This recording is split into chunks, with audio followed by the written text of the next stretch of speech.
significance and why this particular song. For me, there is a striking resemblance between the lyrics of the song, what Mr. Walls have achieved, and what he did for me. In part one of the songwriter wrote about his own ability and how he depends on himself. He says he knew himself so well that he needed nothing else but one moment in time. This moment in time he refers to is actually an opportunity.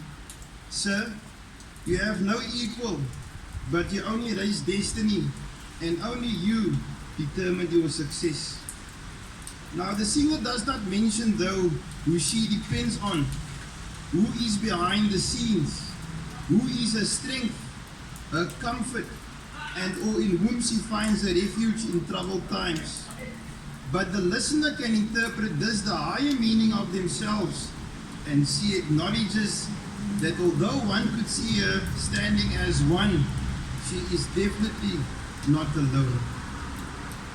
One day I helped you load your bakkie and I saw your wallet lying on the front seat where I was meant to put the box.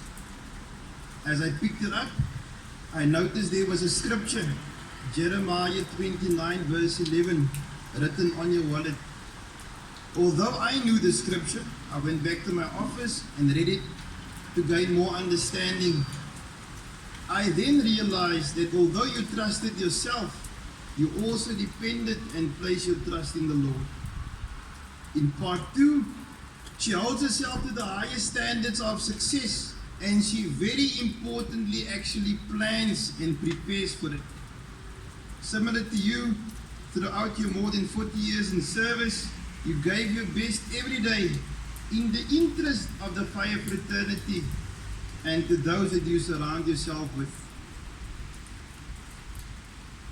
And this is where it becomes really interesting, because the songwriter actually makes a confession and states that he not just believes but knows, and in hindsight he is totally convinced that if he gets just one opportunity, he will make it count again, but with greater success. But more profound is the fact that when he gets that opportunity, that he will live in that moment, that it is like an eternity. Mr. Walls, if circumstances could have been a bit better, and if you were giving another chance to do what you planned and prepared for all these years, we definitely would have seen a different looking and a much more effective and efficient operating service throughout the country due to your influence in several committees and structures within the fire service. Now in part 3, it is amazing that he acknowledges not just his talents and prepares for it, but he also takes full responsibility to make it happen. The singer emphasizes she believed that the dreams are just a heartbeat away and that the answers are all up to her. Just as the song, you inspired us to have all the components in order to succeed.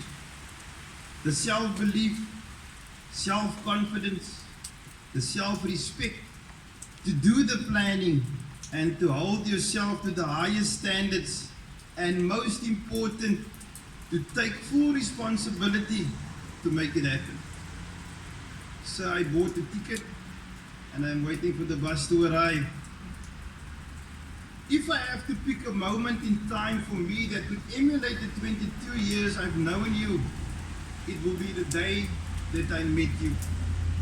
I was a young man fresh out of school with no direction in any particular field.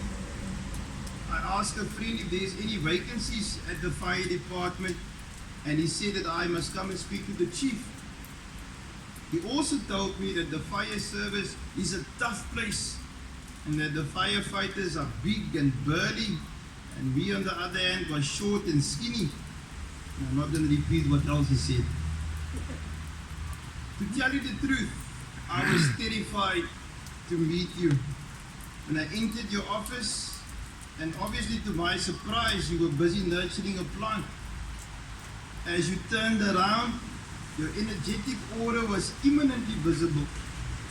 You reached out to shake my hand and said, "Welcome, have a seat." Would you like some coffee? I was totally confused and for a moment stiffened and wondered if I was at the right office, because what my friend prepared me for was in total contrast of what I just witnessed. I replied, "No sir, I'm okay." He stared at me with a smile and asked me again if I was nervous, and again I replied, "No sir, I'm fine." But that was an attempt to hide my tension. I have a glass of water. I only want to know why you want to become a firefighter. In that moment, you revealed your true character, as this was what I got accustomed to for the more than 2 decades I've known you. That moment presented me with an opportunity that will change my life indefinitely. Now I realize that you are a brother because you calmed me down. You are a father because you guided me. Throughout my career, you acted as my attorney because you defended me when and if it was necessary. You are a visionary because you transformed the so-called Plaasbrandweer into one of the best district fire brigades in the country, if not the best. You also identified me as an instructor when nobody else saw my worth or potential. Today we get requests from all over the world from students that wants to study at our academy, all because you and Mr. Josiah that believed in me. Ek sal u ook beskryf as belangstelling en 'n stigter. Regardless of your hectic schedule, you always made time to ask, and I quote, "Hoe gaan dit? Hoe gaan dit met jou kinders? En is jy nog gelukkig in jou werk?" Close quote. In conclusion, Mr. Wells, from milestones and targets to motivation and progress, from failures and setbacks to moving ahead and success, you've stood with us through all these things. Your leadership is what has given us wings. Sir, thank you for that moment in time, and thank you for giving me an opportunity. Now I have a small gift that I would like to present to you, so if possible, please step forward.